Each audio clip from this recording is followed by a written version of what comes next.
नमस्कार, सत्येंद्र.com में आपका स्वागत है। एक नजर अब तक की सुर्खियों पर। मध्य प्रदेश की पूर्व मुख्यमंत्री उमा भारती ने बड़ा बयान दिया है, जिसके बाद कयास लगाए जाने लगे हैं। उमा भारती रविवार को लोधी समाज के एक सम्मेलन में बोल रही थीं। इसमें उन्होंने कहा कि चुनाव के समय में मेरी फोटो दिखाकर लोधियों के वोट लिए जाते हैं। सभाओं में मैं भाजपा के लिए वोट मांगूंगी क्योंकि मैं पार्टी की निष्ठावान सिपाही हूं, लेकिन फिर भी आप अपना हित देकर वोट देना।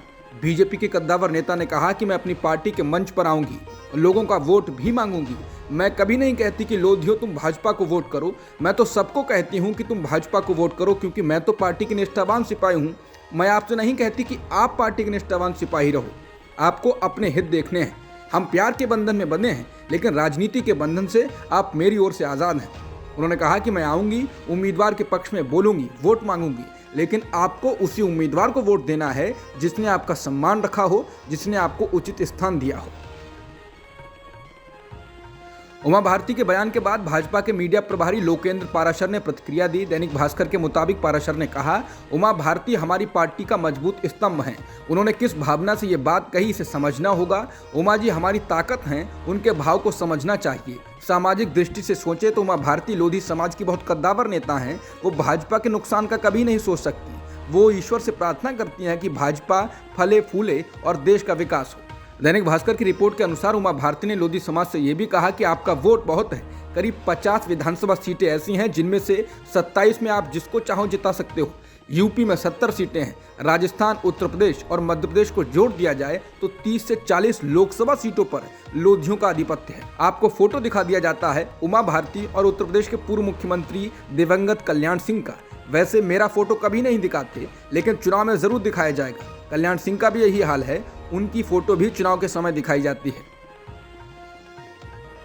प्रधानमंत्री नरेंद्र मोदी की मां हीराबेन का स्वास्थ्य खराब होने की वजह से उन्हें अहमदाबाद के एक अस्पताल में भर्ती कराया गया है। हालांकि अस्पताल ने बयान जारी कर कहा कि हीराबेन की हालत स्थिर है। हीराबेन को UN Mehta institute of cardiology and research centre में भर्ती कराया गया है। हीराबेन की उम्र 100 साल है। प्रधानमंत्री अपनी मां से मिलने के लिए अहमदाबाद पहुंच गए हैं। गुजरात के मुख्यमंत्री भूपेंद्र पटेल प्रधानमंत्री की मां के स्वास्थ्य के बारे में जानकारी लेने के लिए अस्पताल पहुंचे। यहां उन्होंने डॉक्टर से बात की और बेहतर इलाज सुनिश्चित करने के लिए कहा है। प्रधानमंत्री नरेंद्र मोदी की मां हीराबेन के अस्पताल में भर्ती होने के बाद कांग्रेस नेता राहुल गांधी ने उनके स्वस्थ होने की कामना की। राहुल गांधी ने ट्वीट कर कहा कि एक मां और बेटे के बीच का प्यार अनंत और अनमोल होता है। मोदी जी, इस कठिन समय में मेरा प्यार और समर्थन आपके साथ है। मैं आशा करता हूं आपकी माताजी जल्द से जल्द स्वस्थ हो जाएं। तमिलनाडु के मुख्यमंत्री और डीएमके अध्यक्ष एमके स्टालिन ने बुधवार को कहा कि उन्हें नहीं लगता कि कांग्रेस ने राष्ट्रीय स्तर पर अपनी प्रासंगिकता या महत्व खो दिया है। इसके साथ ही उन्होंने एक ऐसे राष्ट्रीय गठबंधन के लिए भी पैरवी की जिसमें कांग्रेस शामिल हो। डेक्कन हेराल्ड के मुताबिक स्टालिन ने कहा, कांग्रेस का पटरी पर लौटना भारत की जरूरत है। स्टालिन ने राहुल गांधी की तारीफ करते हुए कहा कि वो भाजपा की संकीर्ण राजनीति का जवाब हैं। कांग्रेस के साथ तमिलनाडु में सरकार चला रहे स्टालिन ने कहा, भाई राहुल गांधी ने लोगों के बीच सनसनी पैदा कर दी है। उन्होंने कहा कि सोनिया गांधी ने कांग्रेस के संगठन को मजबूत करने के लिए बहुत मेहनत की है, जिसके परिणाम में अब दिखने लगे हैं। भारत जोड़ो यात्रा में चल रहे राहुल गांधी की सुरक्षा में चूक को लेकर कांग्रेस ने केंद्रीय गृह मंत्री अमित शाह को चिट्ठी लिखी है और चिंता जाहिर करते हुए सुरक्षा सुनिश्चित करने की अपील की है। कांग्रेस महासचिव केसी वेणुगोपाल ने चिट्ठी में गृह मंत्रालय से राहुल गांधी यात्रा में शामिल लोगों और अन्य नेताओं की सुरक्षा सुनिश्चित करने की अपील की।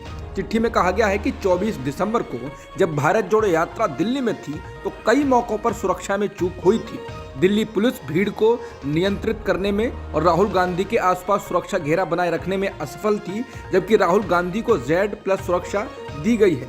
स्थिति इतनी गंभीर थी कि राहुल गांधी के साथ चल रहे यात्रियों और कांग्रेस कार्यकर्ताओं को सुरक्षा घेरा बनाना पड़ा।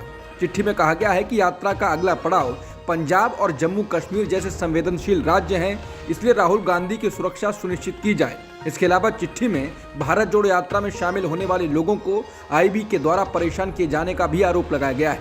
कांग्रेस ने कहा कि यात्रा में शामिल होने वाले लोगों को आने से रोकने के लिए इंटेलिजेंस ब्यूरो कई लोगों से पूछताछ कर रहा है।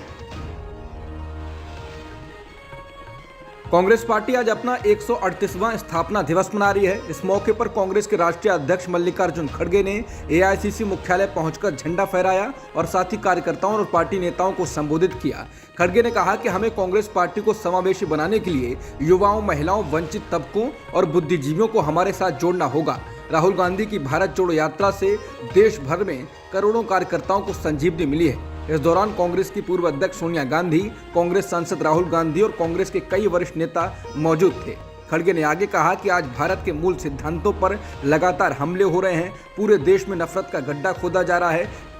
जनता महंगाई, बेरोजगारी से परेशान है, लेकिन सरकार को कोई परवाह नहीं। बीजेपी सांसद प्रज्ञा ठाकुर के खिलाफ कर्नाटक सरकार को शिकायतें मिल चुकी हैं। इसके बावजूद वो एफआईआर दर्ज करने से कतरा रही है। इससे बीजेपी शासित कर्नाटक सरकार पर तमाम आरोप लग रहे हैं। तृणमूल कांग्रेस के प्रवक्ता साकेत गोखले और राजनीतिक नेता तहसीन पूनावाला ने प्रज्ञा ठाकुर के खिलाफ कर्नाटक पुलिस को शिकायत भेजी। शिकायतों में कहा गया है कि बीजेपी सांसद प्रज्ञा ठाकुर ने अल्पसंख्यक समुदाय के खिलाफ बेहद निंदनीय और अपमानजनक भाषण दिया था। एफआईआर करना तो दूर की बात है। शिवमोगा के एसपी जीके मिथुन कुमार ने टीएमसी प्रवक्ता साकेत गोखले को जवाब दिया कि वो व्यक्तिगत रूप से आकर शिकायत दें तो एफआईआर दर्ज कर ली जाएगी। गोखले ने आज 28 दिसंबर को ट्वीट में लिखा है, जब ऑनलाइन एफआईआर दर्ज की जा रही है तो शिवमोगा के एसपी उनको व्यक्तिगत रूप से पेश होने को कह रहे हैं। ये दरअसल प्रज्ञा ठाकुर के खिलाफ एफआईआर दर्ज करने में हीला हवाली के अलावा कुछ नहीं है। बता दें, रविवार को शिवमोगा में कार्यक्रम में प्रज्ञा पर विवादित भाषण देने का आरोप है, जिसमें उन्होंने हिंदुओं से घर में सब्जी काटने वाले चाकू की धार तेज कराकर रखने को कहा था। कांग्रेस महासचिव जयराम रमेश ने स्पष्ट शब्दों में कहा है कि वो इस मामले को सुप्रीम कोर्ट में उठाने जा रहे हैं। बता दें, हेट स्पीच या नफरती भाषण को लेकर सुप्रीम कोर्ट की स्पष्ट गाइडलाइन है और इसका उल्लंघन करने वाले पर कार्रवाई की बात कही गई है। हाल ही में यूपी के पूर्व मंत्री आजम खान को हेट स्पीच के मामले में 3 साल की सजा स्थानीय कोर्ट ने सुनाई है। इस मामले में आजम खान जब तक इसकी अपील कर पाते, राज्य सरकार ने रामपुर विधानसभा सीट पर उपचुनाव कराने की सिफारिश चुनाव आयोग से कर डाली। आयोग ने सहमति देते हुए अधिसूचना जारी कर दी। रामपुर से कभी न हारने वाले आजम खान को घर बैठना पड़ा। रेलवे से जुड़े कथित भ्रष्टाचार के मामले में आरजेडी प्रमुख लालू प्रसाद यादव, डिप्टी सीएम तेजस्वी यादव और उनकी 2 बहनों के खिलाफ सीबीआई द्वारा फिर से जांच शुरू करने को लेकर बिहार के मुख्यमंत्री नीतीश कुमार ने प्रतिक्रिया दी। मीडिया से बात करते हुए नीतीश कुमार ने कहा कि देख लीजिए ये क्या हो रहा है, हम लोग साथ आ गए हैं इसलिए हो रहा है। बता दें, लालू प्रसाद यादव के खिलाफ कई मामले पहले से ही चल रहे हैं। चारा घोटाले में वो जेल की सजा काट रहे हैं, हालांकि अभी जमानत पर बाहर हैं। मालूम हो कि विपक्ष लगातार केंद्र की मोदी सरकार पर विपक्ष को चुप कराने के लिए एजेंसियों के दुरुपयोग का आरोप लगाता रहा है। आरबीआई ने जिस रूप में डिजिटल मुद्रा को जारी किया है, उस पर महात्मा गांधी के पड़पोते तुषार गांधी ने नाराजगी जताई है। उन्होंने कहा कि डिजिटल मुद्रा में महात्मा गांधी की तस्वीर नहीं लगाई गई है।